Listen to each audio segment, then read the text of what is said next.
What's up, y'all? Welcome. Took a bit of a break for a while, but I'm glad to see your beautiful comments in the comment section. And to be able to get back in the groove of things here on the War Sheet Podcast. Listen, we got some great reviews to do on videos, right? Today we're going to be going over an interview between Candace Owens and Tristan Tate.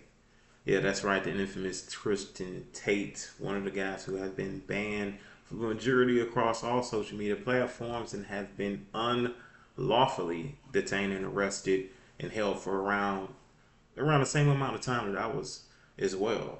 About 6 months or so, 92 days, right?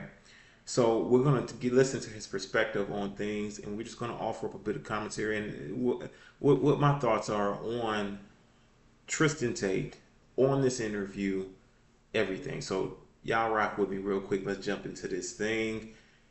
Without further ado, let's get right into it. Is the sheep preaching hate when it says, I'm not going to let the wolf eat me anymore? If the wolf comes in here, next time he comes in here, I'll do whatever I have to do to keep him off my back. Is the sheep violent or is the wolf the violent one? He wasn't teaching hate, he was teaching common sense. You know, somebody's knocking you over the head, stop them. Do whatever you have to do to stop him. You know, the ones that were knocking him over the head were afraid of the fact that he might swing back. So they said, no, he's teaching hate. He's violent.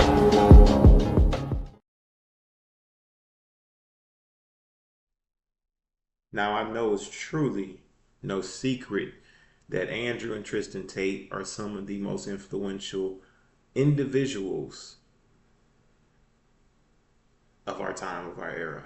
So let's get into this interview. Let's see what they have to say, and we're going to offer some commentary here. I'm going to start it at the 3-minute mark. So let's go ahead and jump into this thing. Andrew doing, and that's all I really focused on. I think that it's interesting because I just like to assess culture where most people try to attack it. And of course, when you see a movement happening, especially if it's a populist right movement, people behind Trump, they just go, it's a bunch of white supremacists that are dusting off their Klansmen cloaks. Of course. Yeah, they see you and Andrew. It's like, oh, it's all of these misogynist boys who just hate women and want to grow up and rape them. And that's what's happening. And of course, that's so silly and it's so stupid. And I always want to claw back and really understand what it is that people are responding to. And what you're hitting upon, and I think it's kind of one of the most remarkable things about you and Andrew, is this brotherhood. That when you guys speak with each other, when you are together, it just feels like you're watching what it is, family. Yeah. And we have been so removed from that in society. The concept of loyalty, the concept of brotherhood, the concept of looking after your family member through everything, thick and thin. And you guys have definitely been through the thick and you stand by each other. That when you tell that story of just like, I just suddenly wanted to make sure that Andrew was okay and you're in this cell and you don't know when you're going to go out. I just think it's remarkable. I think it's people could never imagine what that challenge would be like to try to keep yourself sane while you are caught in this cell for how many hours? I mean, it's just, do they let you out in the play yard? Play yard? Play yard? This is Romania, Candace. This very average hotel is the best hotel we have. You think the prisons have play yards? Everyone asked me that. How was the church? How was the gym? Did you get yard time? I'm like, yard time? No. You are in that room and that is it. So I was escorted to and back from the courthouse in a armored police van, and that was it. You don't leave the room. You don't ever get a chance to breathe fresh air. First time in my life I've ever been sunburned because, I'm mixed race and I just tan.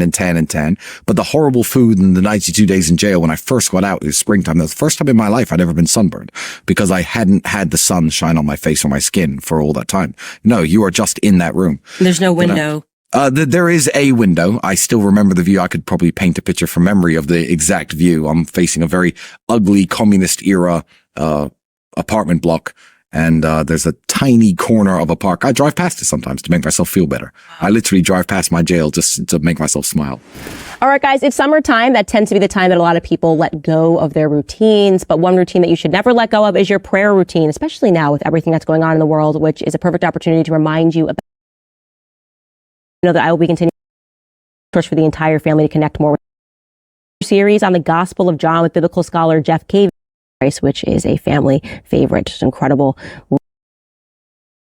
Download. Like just are smiling and the picture and the news and like the unkempt hair and like you guys are smiling and can you just tell me what that day was like? Just hearing the news. I guess, did you go to the courthouse first and then they let you go, or how did that go about, and what did you think, and how was sleeping in your own bed? So this is the craziest thing. You have to understand that even the Romanian police. So yeah, my thing is that, me personally, I've been held for around the same amount of time, 92 days, 6 months of just pure, I don't know what else to call it. You know what I mean? Unjustly, unlawfully, somebody pointed a finger, said that I committed a crime, and I truly didn't. There was no prior investigation, no detective doing an investigation to verify that this was true. I was just arrested and held against my will. Now, let's just talk about what constitutes a crime. They teach you that a real crime has corpus delicti, meaning it has a body.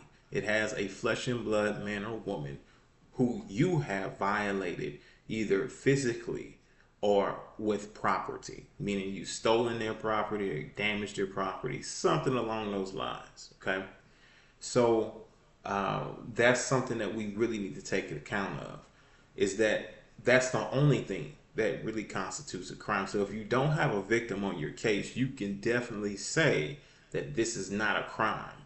This is just like a commercial code violation.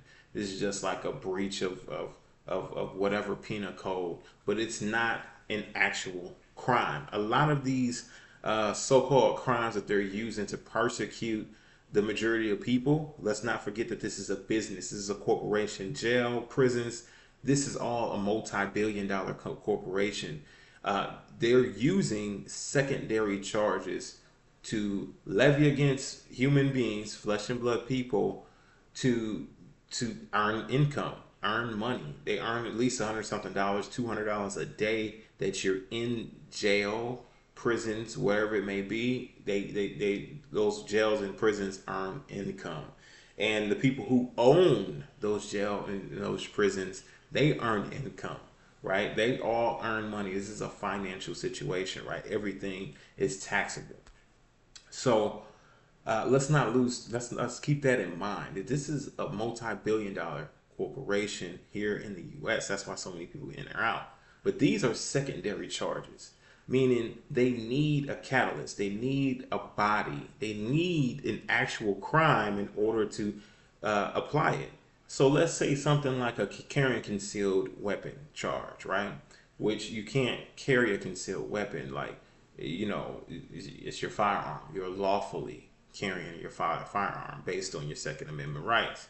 However, if you were robbing somebody and you have caused harm to them and you took off running and they caught up with you, arrested you, and then they found maybe the firearm or a weapon in your waistband, they can then charge you with carrying a concealed weapon on top of robbery or aggravated assault or, bodily injury, whatever it may be, but you've actually committed a crime against a flesh and blood person.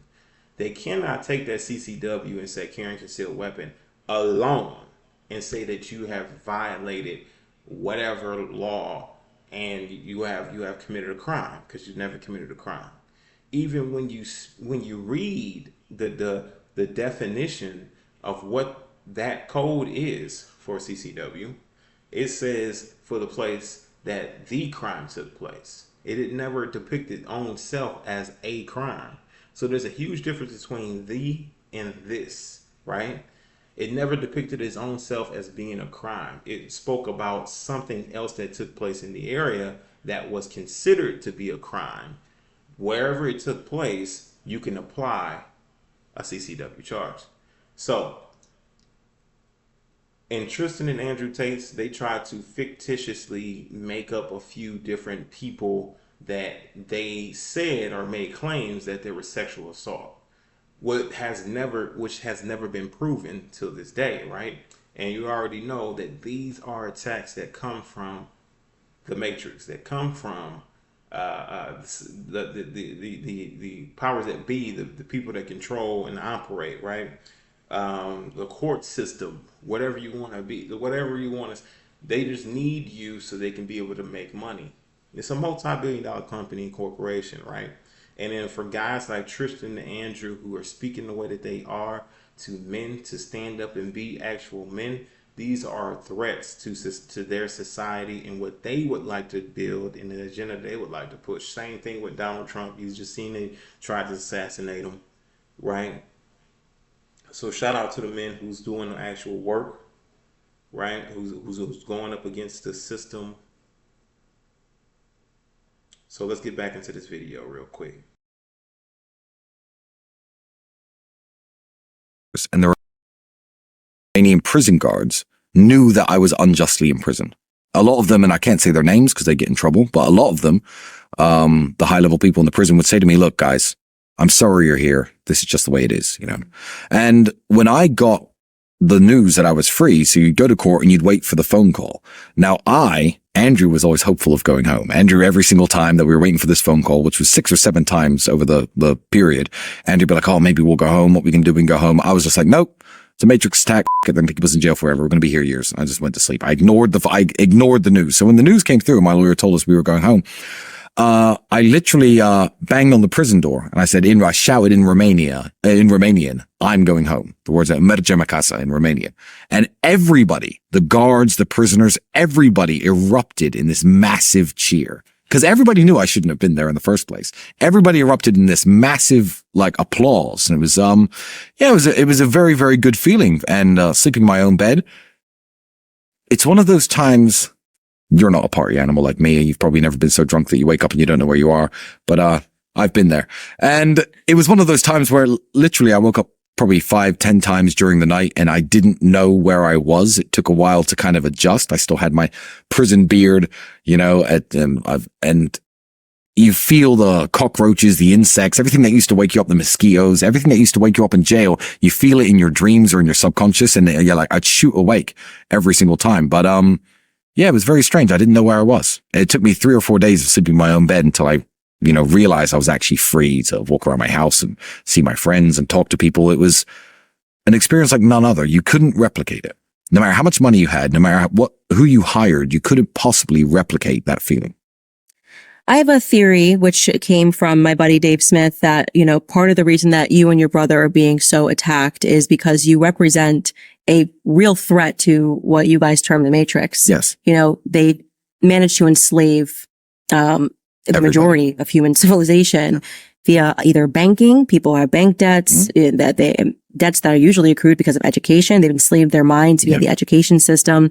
And also they've enslaved them because if it ever came down to it, the majority of people wouldn't be able to fight for their freedom, quite literally fight for their freedom. And then you take a look at what you and your brother have built. And I had not even realized how successful Hustler University was. It's a full disruption to traditional education system that most kids can afford and don't need to go into 6-figure debt for because it's $49.99 for a course. And I actually hired someone not realizing they were a Hustler University graduate and they've been an incredible employee. Yes. And this is a person from the wrong side of the tracks who now has an opportunity and he's learning how to make money in this world. And he's not doing it because he has to first figure out how to pay all of these debts like I did with student loans. Yeah. And then you have these 2 brothers and they're embodying the family and they're speaking about traditional masculinity like, I'll beat you in a fight. Yeah. Like just that old school, like I will beat you up in a fight. And that's not really allowed today. You can't disrupt how they're enslaving people and without them essentially owning you, and people thinking that it's something new, but it's really the same thing that's old. And you guys truly are free and sit outside of the bounds of their control. In just over 2 minutes, I'm going to show you how I created this ebook using a feature called. It's not just the ability to fight or the will to fight. I think what me and Andrew embody that a lot of people don't quite understand is what would you fight for? A lot of people who maybe are trained, are smart, can shoot, can fight, they're not a threat because they don't have an ideology that they're willing to defend. And I think that when I say, I gave this example to your husband, who I love, by the way, quick shout out, pure bromance. I love that guy. I was talking to him earlier and I said, I'm worried right now. I'm worried genuinely, not about these new charges and these cases. This doesn't scare me, but I'm worried they're going to hit Andrew with a charge for inciting riots. And I'm worried about how I'm going to get myself put in jail with him. I might just have to incite some riots myself if they charge him with this. I'm worried about how I can get into jail to be there with him. So it's not just the ability to fight and the ability to be masculine and to be a masculine man. It's giving people something to fight for. Your family, your ideology, or your church, your religion. That's what they try and strip from everybody, because a willingness to fight is far more scary than an ability to fight. I say this to my friends. Some of my friends are not professional fighters like me and my brother are, but my friends would be willing. If I got jumped by 50 men, they'd be willing to fight, which is a lot scarier than a man who can fight but won't. So that's what we're trying to give people. You know, a reason to defend your beliefs, a reason to stand up for yourself, a reason to say no to all the agendas pushed down our throat, a reason to see something on TV and call it out as bull in front of your family members, no matter how excommunicated you're going to get because they're all liberals. You know, we're giving people a reason to stand up. And the fact that our lives have been so successful, and the fact that people in Hustlers University, people in our private networks have been so successful, is now opening a lot of eyes. Like, okay, well, if I stick by my brothers, if I stick by my beliefs, if I stick by my friends, if I stand on my word, if I don't betray my morals, this is what can happen. You know, if I was a degenerate bum sleeping outside on the streets ranting, people wouldn't listen to me. So the success is also very scary for them, because I'm showing young men, like the person who now works for you, he has 0 student debt. He's a hustler. It's the only way I can describe him. He just literally... And he's fantastic at his job. He's fantastic at his job. And he learned editing skills at Hustler University for, what is it, would you, $50? $50 a month. So he probably spent $250 on his education. Right. And he's learning from the best in the world. Right.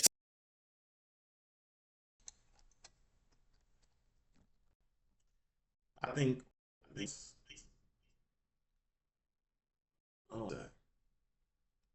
once we really wake up as a society and realize what power we truly hold and have, I think that's when we will start making a difference and change. Listen, some of y'all out there, y'all ancestors went to war over a cent, 1 cent of tax being raised in this society, in this world. Over 1 cent, y'all. You had tea all in the harbor over 1 cent. Nowadays, man, they raise our taxes. They do all kind of raise the prices, inflate the prices to support some war that is unjust, that is unrecompensed, that is something that should not be supported, not only by our dollars, but also with just the silence of the people, right? And not really making enough noise to say, hey, we do not support this, and we will not continue to support this genocide, this mass genocide, this promotion of war for capital. It's just not enough. It's just not enough of it happening. It's not enough going on to where people are standing up and standing against the people who are warmongering, who are doing this just to make a dollar or two, right? These are innocent people who are being murdered, who are being slaughtered, and being led to the slaughter just based on capital, on commercial gain, just trying to make a dollar. And the work that's being done to bring awareness to a lot of these things, man, you've heard Kanye talk about it. You've heard Tristan Tate talk about it. Candace Owens talks about it, speaks on these topics. You have to understand that these are wake-up calls. These are things that are calling you to action, calling you to make a sound decision. Whenever you see things that are going on, when it's forced vaccination, things like that, they're trying to force down your throat, you need to be rising up against it and fighting against it.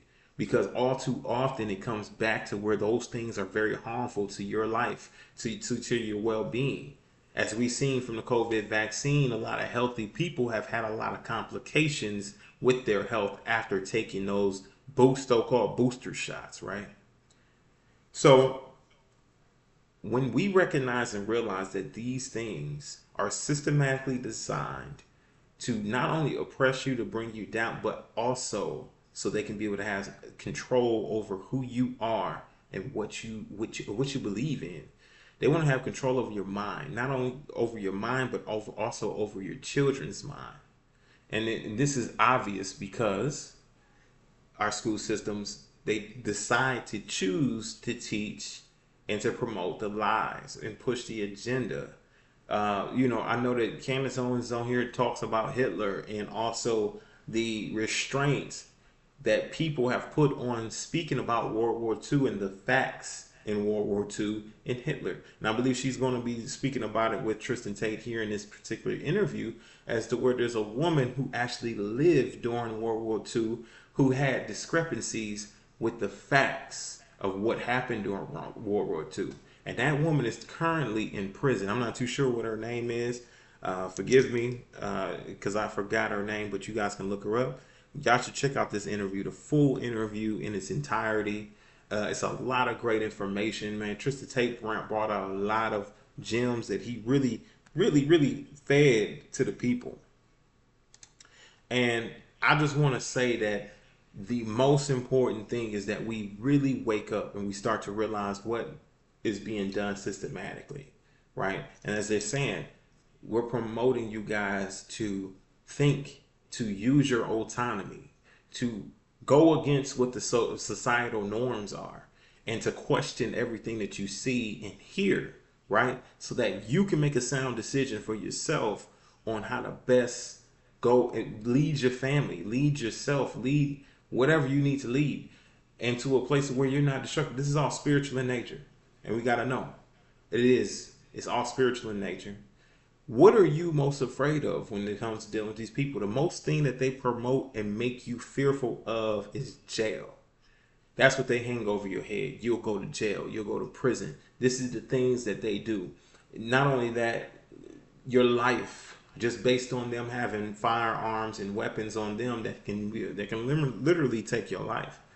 Their mindset and mentality right now is that they rule us. Instead of them being the public servants, we're here, the public are serving them.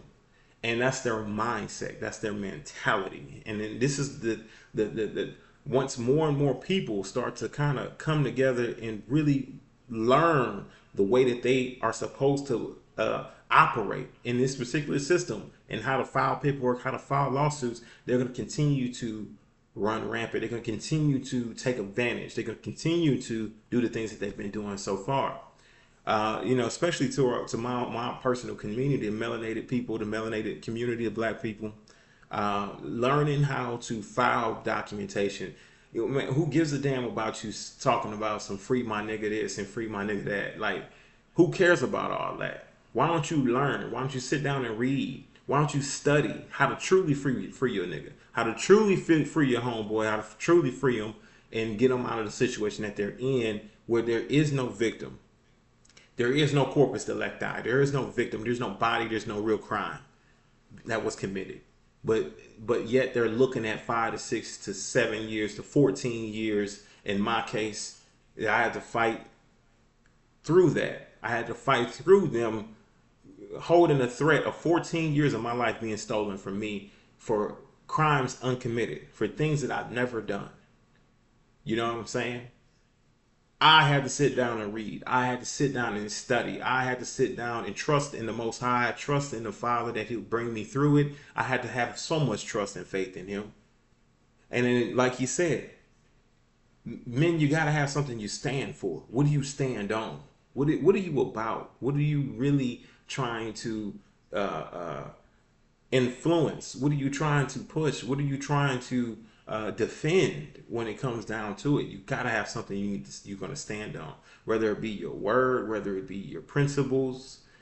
Be a man of character, be a man of principles, be a man of your word. Do the best you can, and if you can't fulfill it, then give them a good reason why, and make it up to them. Do what you gotta do to treat each other better than you have been treating each other. Here in the U.S., we're total strangers to each other. You walk outside the door, you look to your left and right, and these are strangers that are around you. You don't even know your neighbor. You know what I'm saying? Everybody can be a potential threat in the U.S. When you go to other countries, people want to know who you are. People want to get to know you. People want to have a rapport with you. So just in case you may need to stand shoulder to shoulder, and you can do so.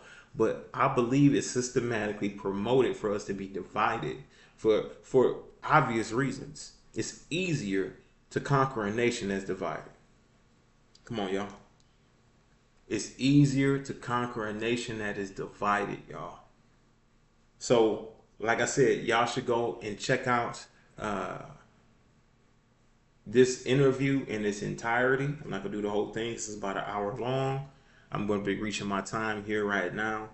And like I always say, let's shed a little bit of light on this thing, because light creates understanding. Understanding creates love. Love creates patience. And patience creates unity. That's Malcolm X, y'all. And I appreciate you guys joining me for this video today. I really hope you guys gain some good knowledge, something that you can take with you. Stand up for what you believe in. Don't fold, don't waver for anything other than what you truly believe in. All right. This is Barack, his war sheep, and we signing out. Peace and shalom.